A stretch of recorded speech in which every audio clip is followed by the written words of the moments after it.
Hello, my friends, and welcome back. Yes, it's a weekend here in Dubai. It's Saturday. Took a break yesterday, but today I'm back with another issue that we adults have to deal with. And we're talking about the work husband. The work wife? It's never a term that's really used, but we use this term, the work husband. And once again, it's another way of women to use euphemisms. Words that sounds good, like hoe versus whore. like girls trip.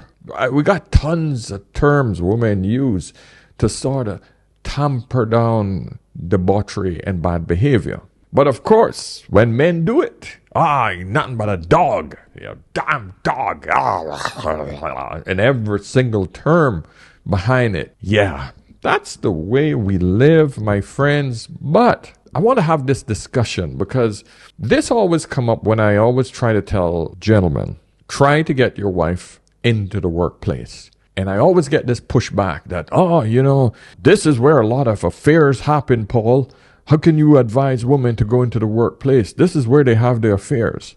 And my answer is very simple. That is a bloody risk you have to take. Why? Because the alternative is twice as worse. And number two, it doesn't matter. It doesn't matter where the woman is, whether she's at home or whether she's in the workplace. If she is bored, if she gets stimulated by someone else, she's going to cheat, my friends. Okay? If she's not strong to be able to resist a lot of these temptations that are thrown at her, whether it's online, because we know that more women are meeting men online than they are meeting men in the real life. How many women you know actually leave relationships because they met some guy online? Yes, 10 times more. Simply because most men don't approach women in person. And any smart man knows that at work, if he don't want to lose his job for sexual harassment and all these other things, he leave women alone in the workplace. So trust me, gentlemen, you are much better off putting your wife in the workplace. But the most important part that you have to understand making sure a woman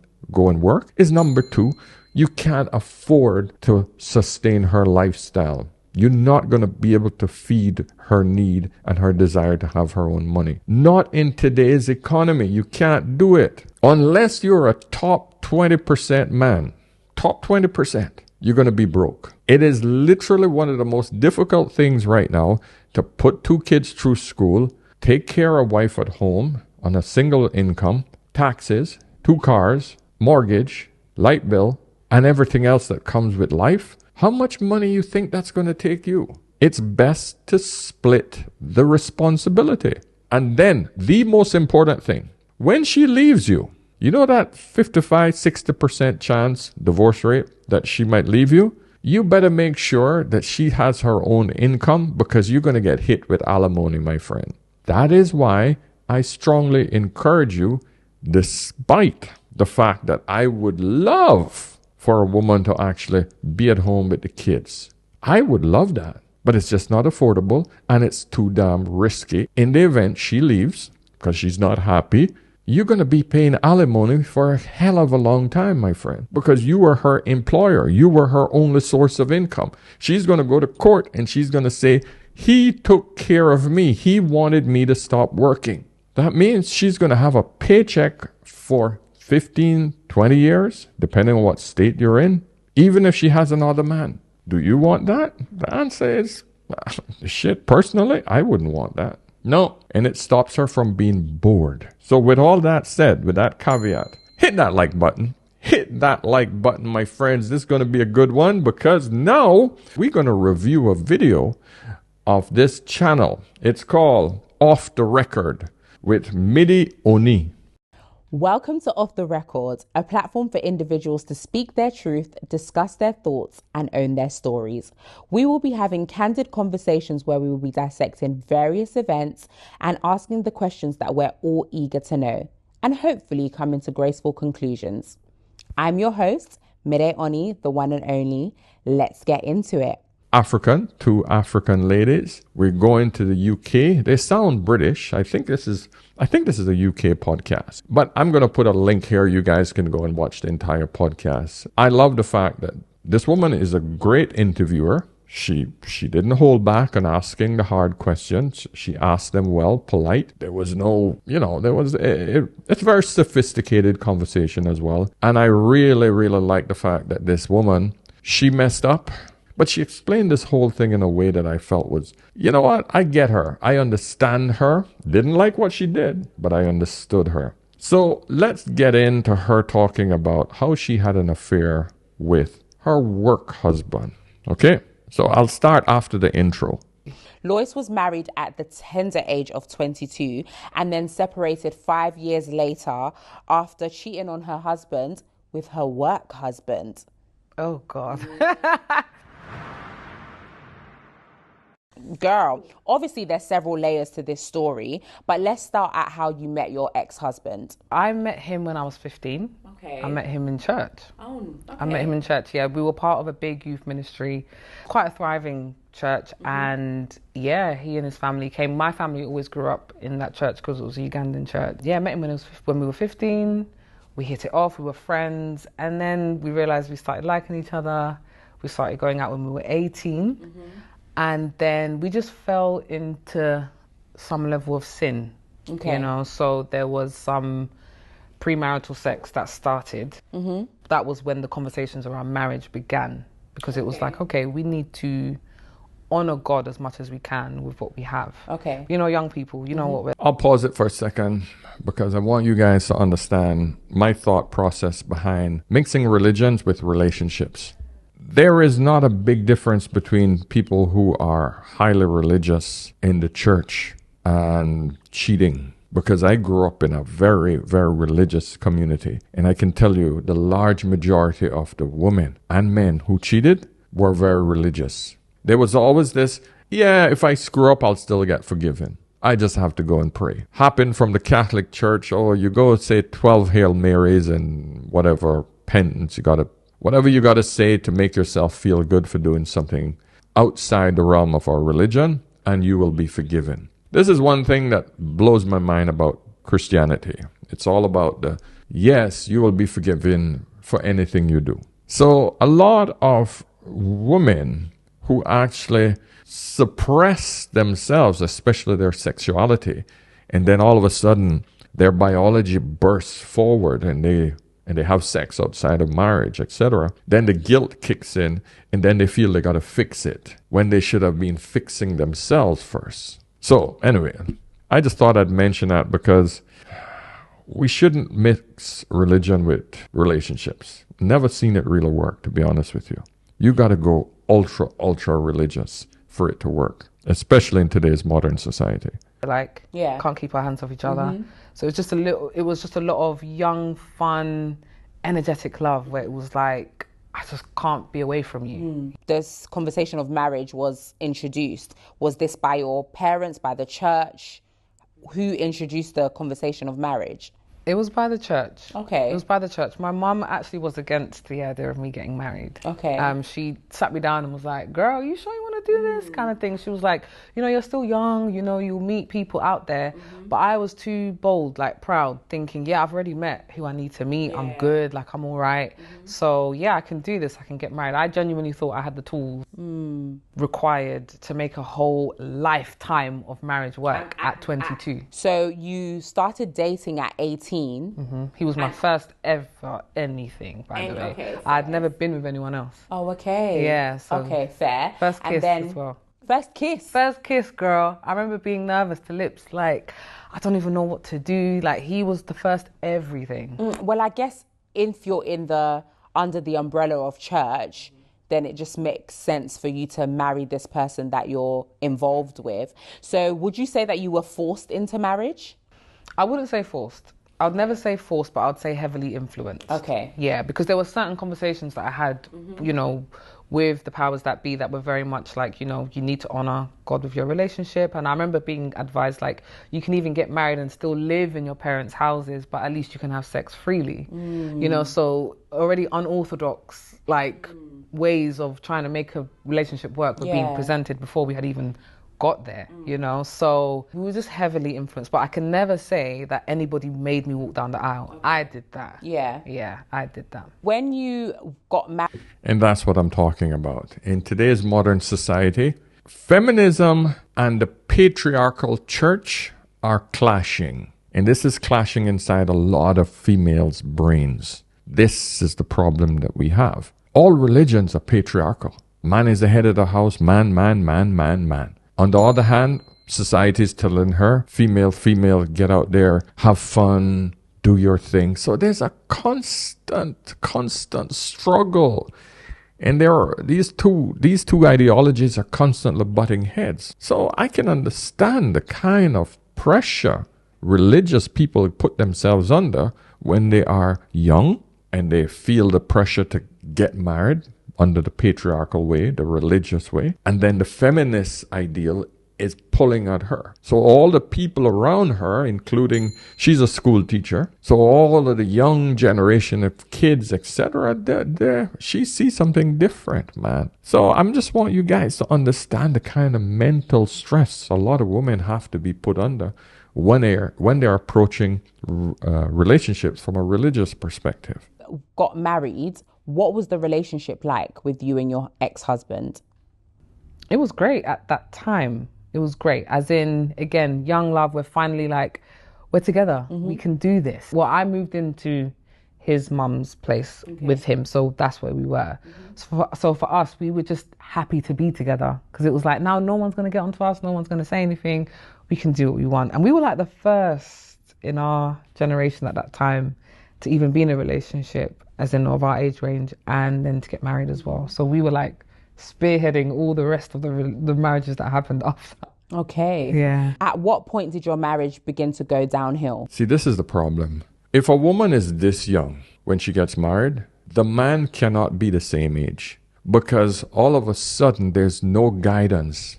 Because this young boy, he has no experience about life in guiding, in helping his wife when she's going to go through some issues. He has no experience. That's why it's essential for a young woman to find an older man, at least 6 to 7 years older than her. That's it. Life experience, he needs to guide her. So this is literally the blind leading the blind. Does it work sometimes? Yes, but not in today's crazy dynamics when they're being, like I said earlier, when they're being pulled by the religious perspective and the feminist ideal. It's a nightmare for a young man to maneuver and to manage that type of dynamics. I can see how this could go horribly wrong. My first marriage, I got married, 24, 23, 24? Way too young for me. In 3 years, I just couldn't take it, had to leave. So men shouldn't get married that young. I had pressure from my father. I was the only son and I had 5 sisters. So I had that pressure, boy, you got to give me some grandkids now, you got to start. I don't want to be too old before me have grandkids. I had to go through that. Okay. Yeah. At what point did your marriage begin to go downhill? Can you pinpoint? 2 years in was when I started to feel like, what have I done? At this point, you're 24. I'm about 24. Okay. Looking back now, I can say, our emotional regulation was different. Because I got pregnant when I was 24 and we moved out just before little one was born. Yeah, at that point, I remember feeling like, I don't know if I want to do this with him anymore.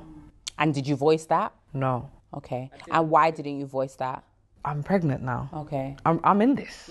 Her being born exasperated the issues that were already there. Mm-hmm. The truth is we were just both exhausted. We are not seeing eye to eye after we've had little one. When you say you're not seeing eye to eye, what exactly does that look like?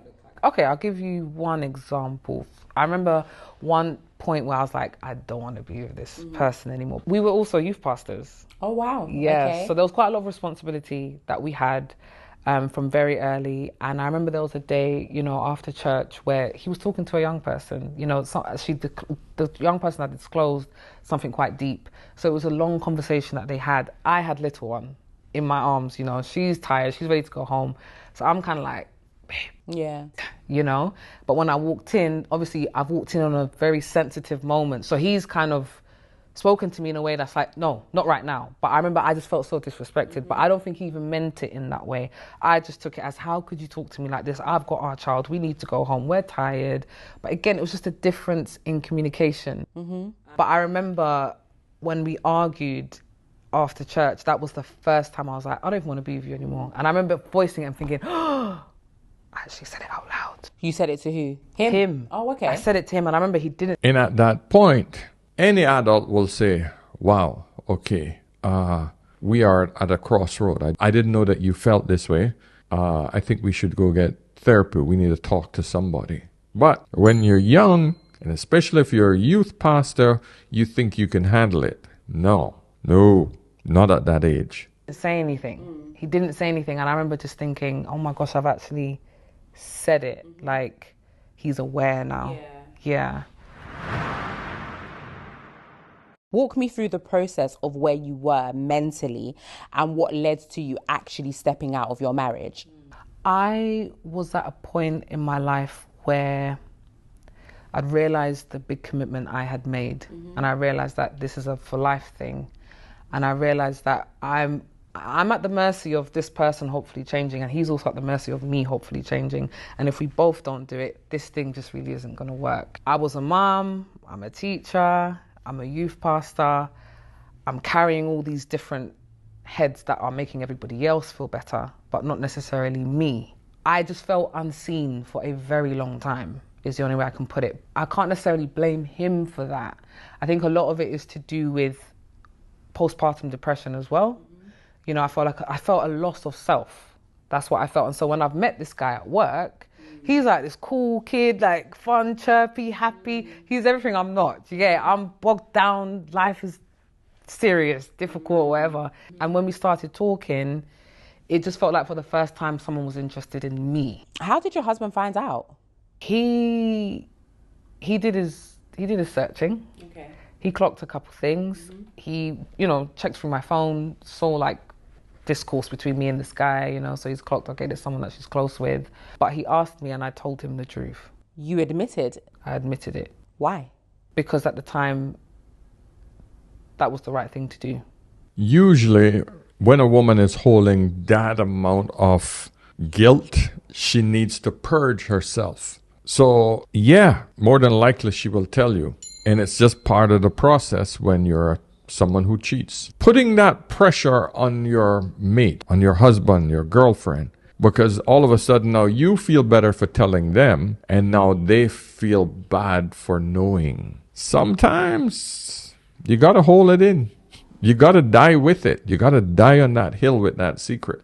If you feel that it was just temporary, it's best to die on that hill if you don't want the entire relationship dynamics to change. Because once it's out there, you can't pull it back. You cannot unsee it, cannot unhear it. So I'm just trying to let you know that whenever you do decide to have an affair or cheat, the detriment of it's rough, it's hard to deal with.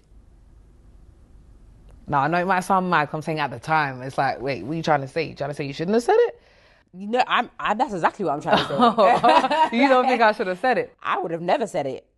That's just me. See, now this is a principle I've learned in life. Not all truth sets people free. It wasn't easy. I didn't like looking at him in the face. You can imagine when he wants to be intimate, I don't want to. So that's when he started noticing, wait, hold on.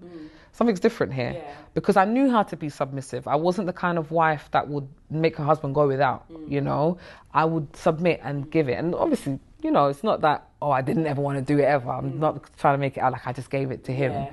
But he's noticing I'm not really trying to be intimate. I'm not really trying to do anything. So I think that was when his alarm bell started going off. And he was like, something's up. Did you consider leaving your husband for him? For your work husband? You know what's funny? No. You didn't consider leaving your work husband, but you wanted to continue cheating?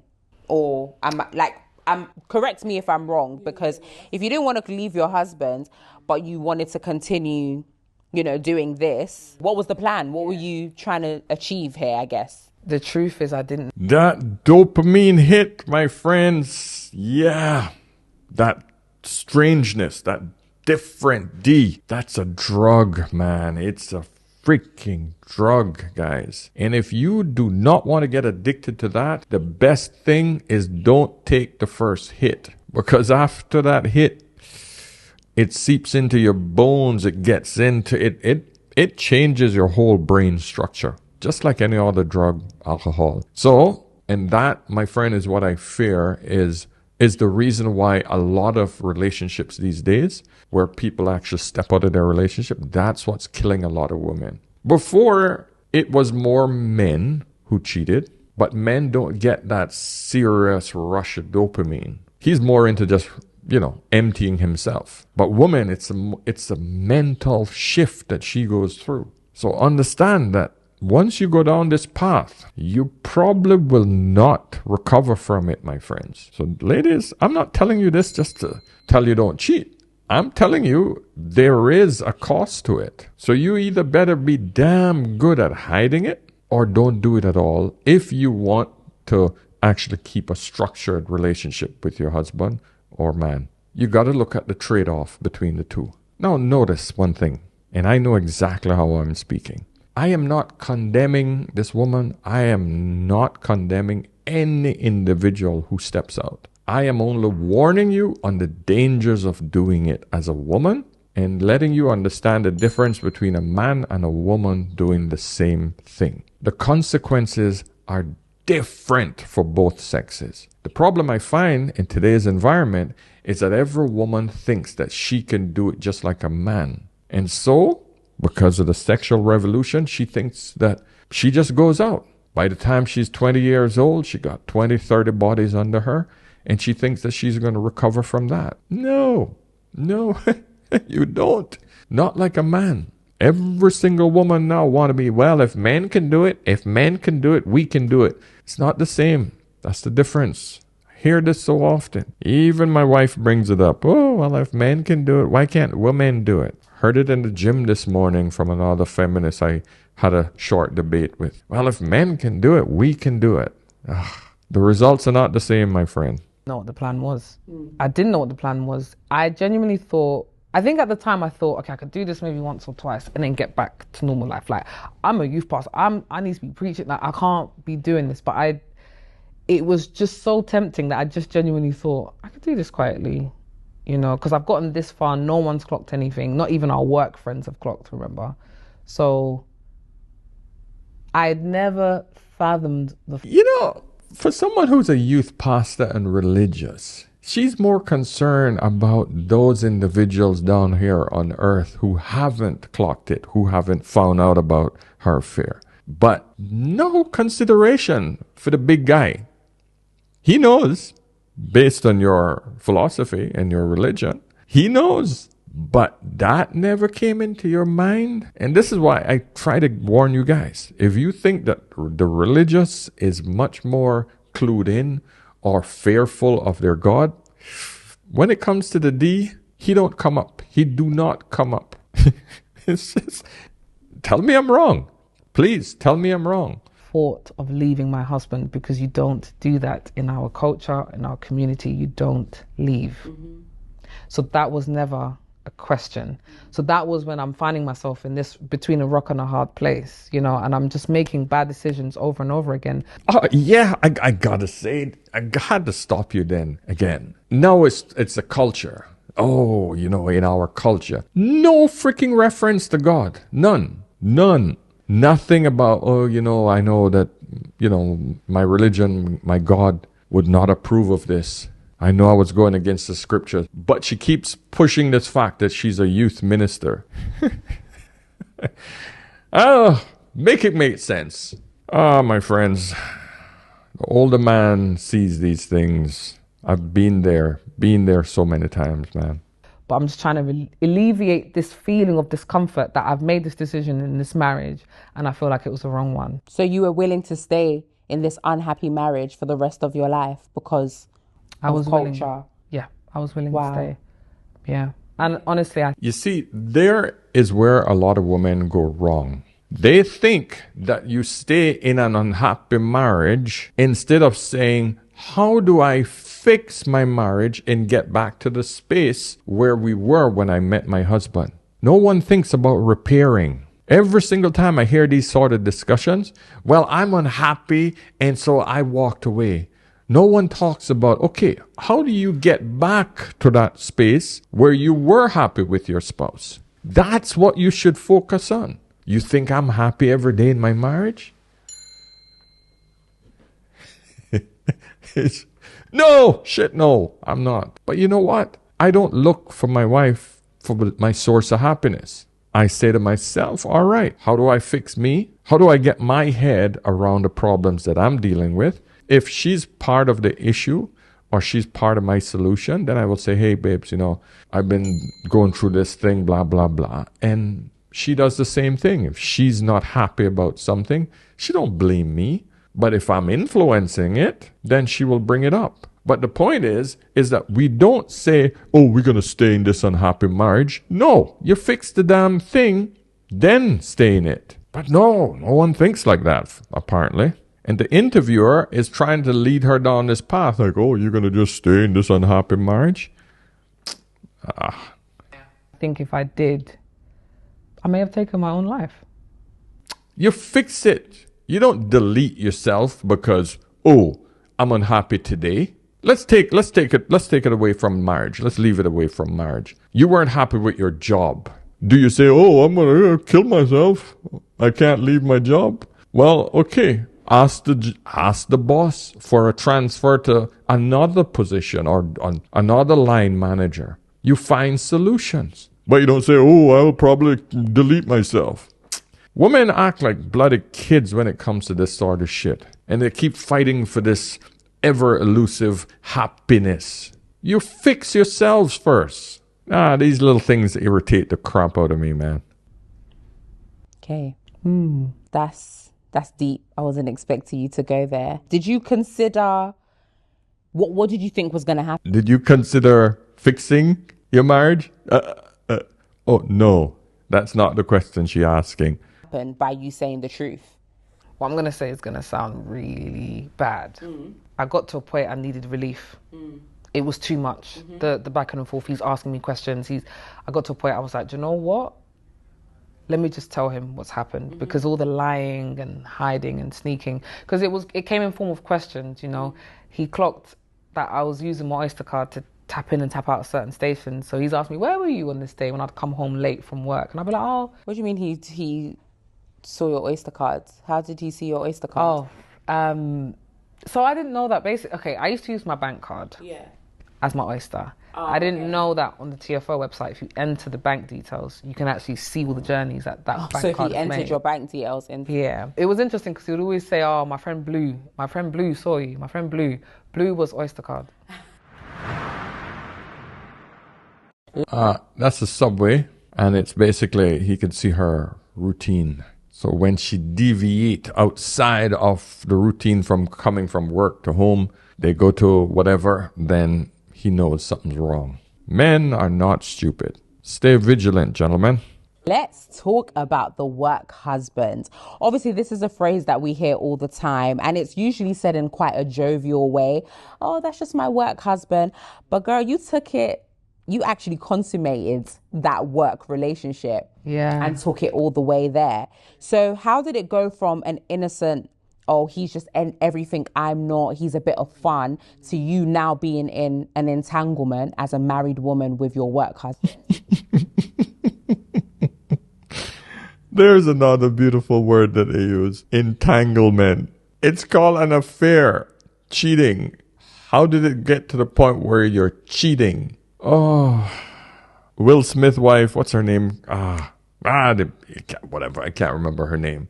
She brought up this term entanglement, and this has now become a household name for women trying to skirt around the idea that, yeah, I'm cheating. Yeah, I'm fucking out. Entanglement. Yes, it's now being used over in the UK and around the world.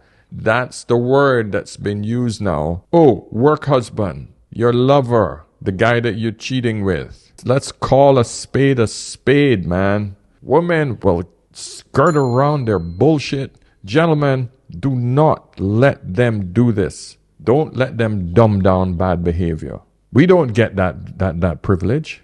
Oh, you are fucking her. You are. Yes, we get all the bad words associated with our bad behavior. But for a woman, it has to be sweet words, entanglement, work husband. Tell me any others that you guys know. Talk me through that. It was the fastest slippery slope I've ever been on. Wow. Ever. The time span is literally November and December. That's it. Oh, wow. Okay. Yeah, because we met in September when I had finished mat leave, and nothing had been cultivated at first, and then October half term kind of happened, and I remember thinking, I kind of miss work. But why do I miss work? I just miss this person.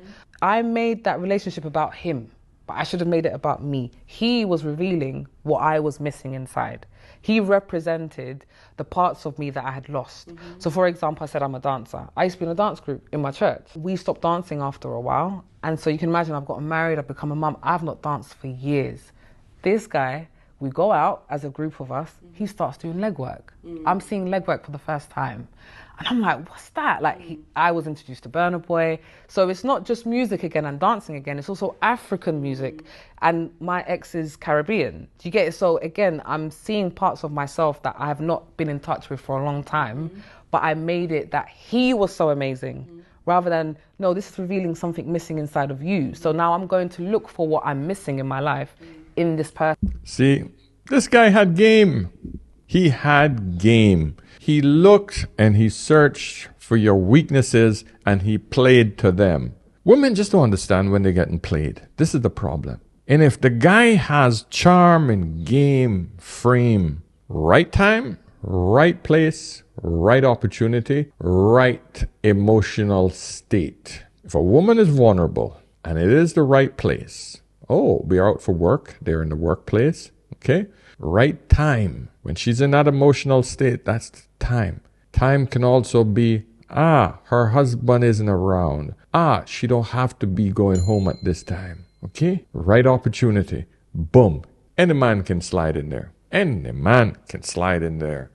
Gentlemen, that's your lesson. Don't ever think that any woman is impossible. Right time, right place, right opportunity, right emotional state of the woman. I know, I've played those 4. So please, gentlemen, understand when you put boundaries around your woman, you understand that these are the things that you have to protect her from because you understand her vulnerability. And there are men out there that are very good at playing the long game. He will slowly start. Once he starts to get to know her, she know how to dance? All right, you know what? Let me throw 2 moves in here. Let me learn a few moves.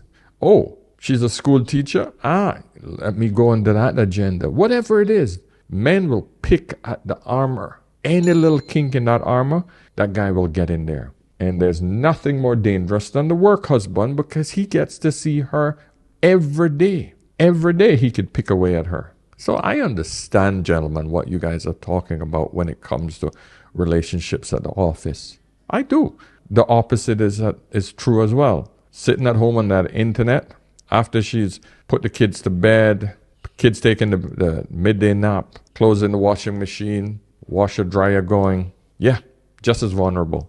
Pick your poison. And rather than finding that fulfillment in other places, And is that because you were obviously at a huge deficit in your marriage? Deficit. Okay. Deficit, yeah. I just felt like I'd gone so long without being noticed. And I remember there was one comment that, the guy made. And I remember we were walking and talking and I was like, why are you looking at me like that? And he was like, I just want to take you somewhere and just watch the wind blow through your hair.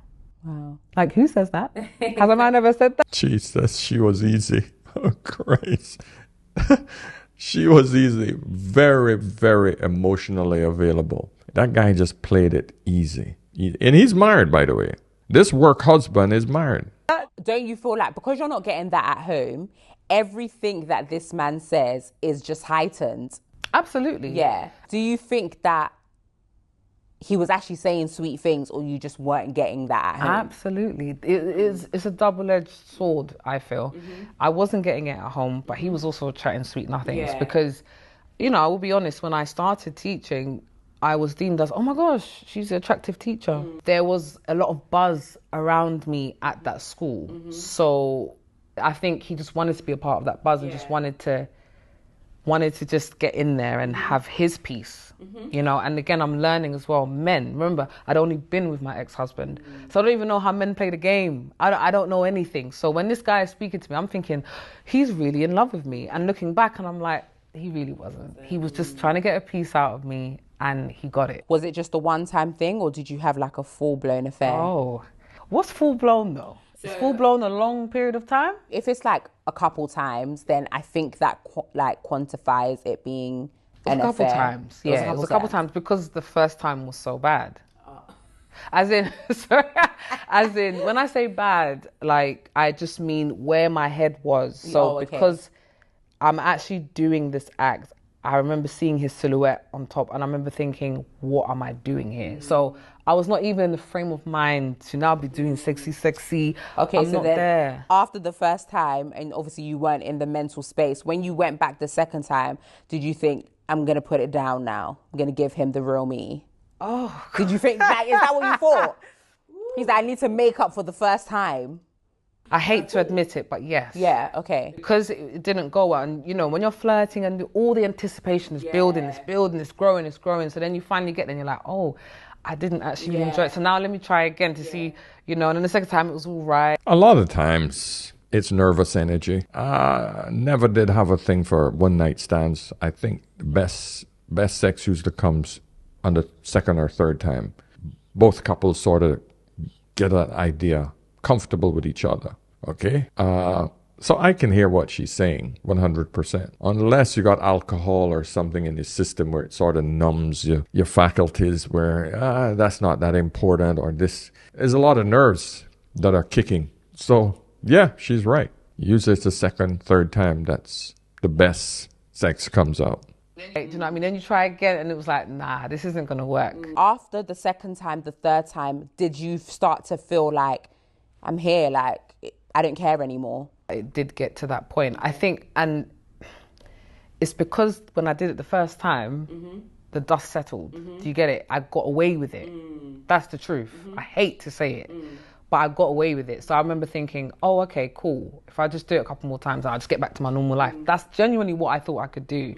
And it just did not work that way. It was eating at my soul, but I was still going back to it because it was still so seductive to me. It was like forbidden fruit that I'm dying for, because remember, I'm not getting that attention at home, so it's not like I'm going back to be like, oh, okay, we're all loved up, I'm okay again. It's not, there's still deficit here. So obviously you were dragged online. People were saying you're for the streets and that you left your husband for Greg's.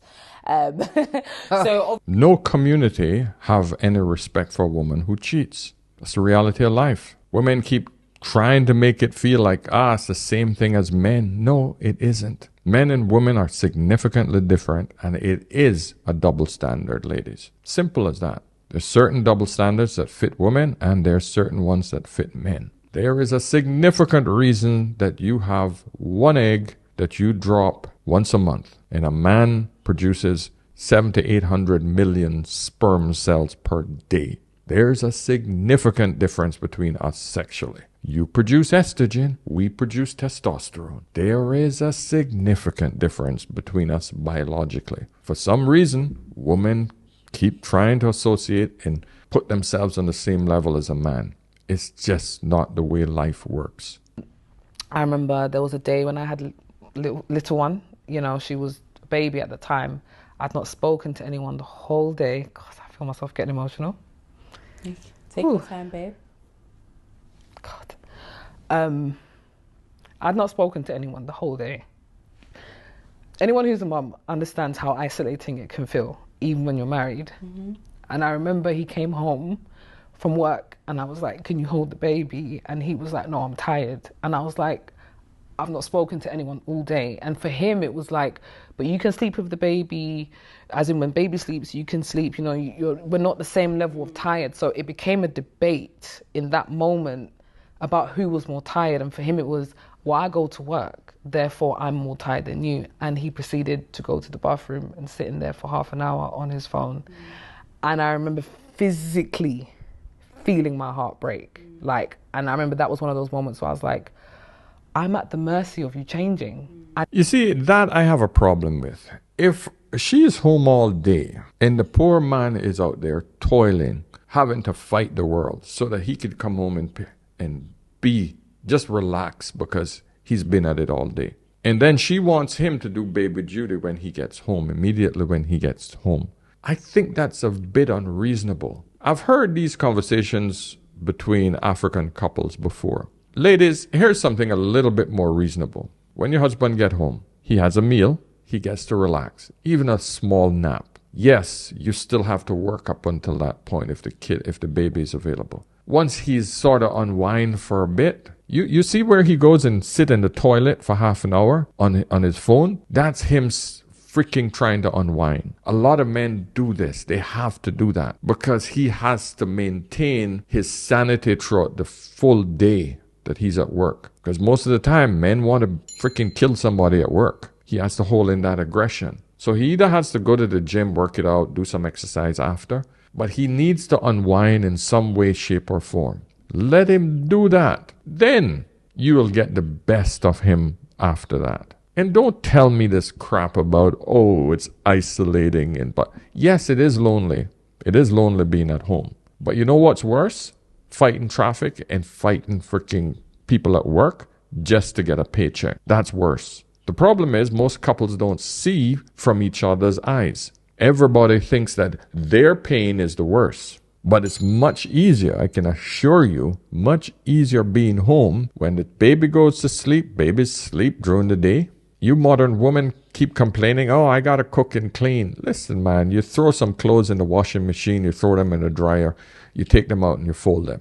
That's the average woman's cleaning. Yes, you vacuum once a week. You cook food, maybe you bulk cook for 2 days. So now you're cooking three days a week, maybe 4. But if you're smart, you make sure you cook efficiently and effectively. So how long does cooking take during the day? Point I'm trying to get across to you is that you always try to make it feel like your job as a mother is much more stressful from a man going out and conquering the world and working for his family. And he knows your entire world, his, yours, and the child, rests on his shoulders. So you guys got to really get it together when it comes to this crap. And if you don't change, this is what it's going to be. You know, I could ask you to throw out the rubbish and you just won't do it because you just don't want to. And that's how it would be. I think one major moment. Yeah, when you start acting like the man's mother, he's going to push back at that. Because all of a sudden, can you throw out the garbage? Can you put this up?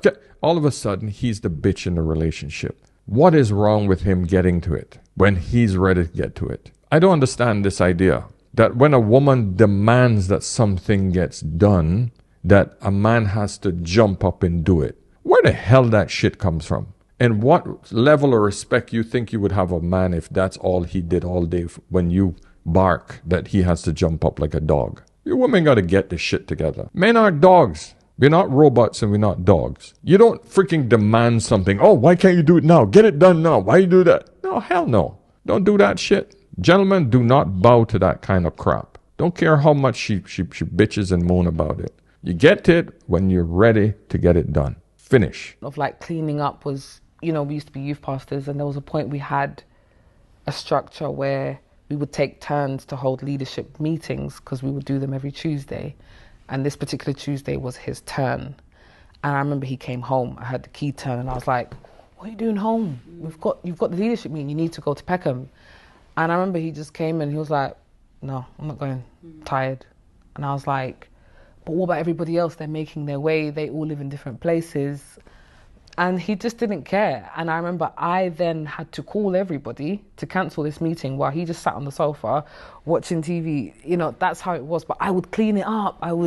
I'd learned to submit. Yeah. Wow. The man come home after working his ass off. He got to go to a bloody youth meeting. He got to go and deal with other people's crap. He's had it. He's finished. He's empty.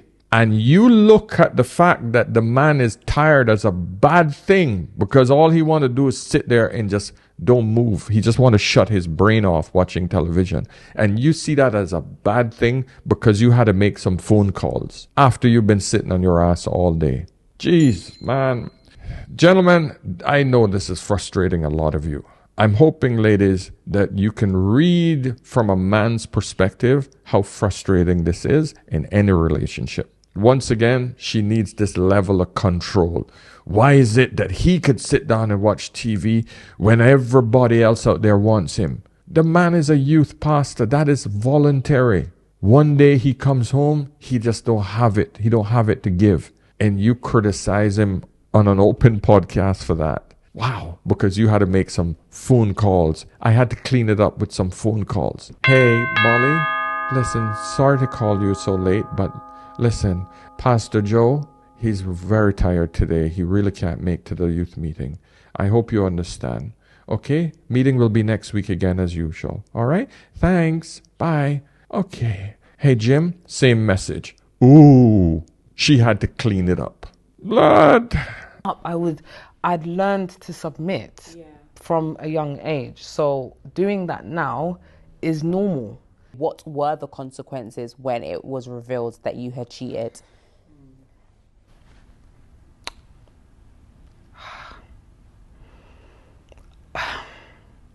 Take your time. Thank you. The only way I can put it is hurt people hurt people. And I cheated and I'm the victim. That's all I hear. I cheated and yes, I'm the victim because he got upset with me because I cheated. Make that shit make sense. So she brings out the freaking tears now. How do you think the husband feels? Knowing his wife getting plowed by some guy at the office. Yeah, but she's gonna turn on the oh, he got so upset. Man. Tell me I'm wrong. And if I was to sit and tell you everything that happened, that transpired after, you won't believe me. But what I can say is that was when the domestic abuse turned into domestic violence and it became physical. I felt like I deserved it. So I allowed myself to be a punching bag. Can we get tissue, please? This is what happens when you poke the bear. The bear's gonna scratch, it's gonna bite. Thank you. And I remember my ex-pastor asking me, you know, how do you feel? You know, like, how are you? I was like, I'm just in the boxing ring and I'm receiving all the punches. And he was like, what do you mean by that? But he didn't know what was going on because I covered it up. I just didn't really tell anyone. And it just went on and on. And I remember it was actually when I went to therapy that my counsellor was like, if you don't do something about this, I'm going to call the police for you because I'm worried about your life. Because he's angry with you. Fair enough for reasons, but what's happening and transpiring, you shouldn't necessarily be taking. So I've now learned that, okay, I deserve to face the consequences, but the consequences didn't have to be my body being touched. First of all, I'm sorry that you had to go through that. That's horrible. Did you guys have a conversation about that after? Yes, I absolutely agree with the fact that he should not have put his hands on her. What he should have done was immediately leave the house. Either she has to leave or he has to leave. Guys, I think, like we said earlier, because guys are known commonly to cheat, a lot of guys are like, oh, right, is it? Okay, so they feel like I relate to them. They feel like, they're so accepting of it. I think because... Really? Yeah, because every guy, you ask them, have you ever stepped out? Yeah. And usually the answer is yes at some point, whereas with a lot of females, you might be like, no, I've never stepped out. Yeah. But I always do everything I can to show them that I've learned my lesson. Because at the end of the day, guys' judgment might be quiet. And that's what I've realized as well. A guy might not say to me, but even him not choosing me could be that judgment. Yeah. That, I don't know about this one. Do you have any advice for anybody that's struggling in their marriage and is, on the verge of committing adultery or has committed adultery? Don't cheat. Don't step out. Don't do it. You will not find what you think you're looking for. Have you started dating again? Oh, gosh. I have. How's that going? It's a horror story out here, girl. Girl. Like, what's going on? Girl. Like, you didn't warn me. I wasn't warned either. Hey, It's not easy cute out there, no. I'll tell you, gentlemen, if you continue to stay in a relationship where your wife has cheated, it's going to be the worst thing you'll ever do. Because once a woman gets away with cheating once, she now knows that you will take the worst abuse from her, and it will never be the same. The dynamics of your relationship will change significantly. Because now she knows that she can get away with anything, because that's the worst thing you can do to a relationship. Everything else is just going to be a nightmare for you, my friend. You have no choice. So guys, listen, there's a little bit more left on this, but I would love for you guys to go over to this lady's channel, Off the Record with Midi Uni. Check them out. I'll put the link in the description so you guys can go over there and check it out. If you love this review, please give me a thumbs up. Of course, if you'd like to book a session with me, you can get me over on askanolderman.com. You have a quick question? Get me over on Instagram on askanolderman. All right. So gentlemen, ladies, until next time, remember, whenever in doubt, always ask an older man. I'll see you soon. Cheers.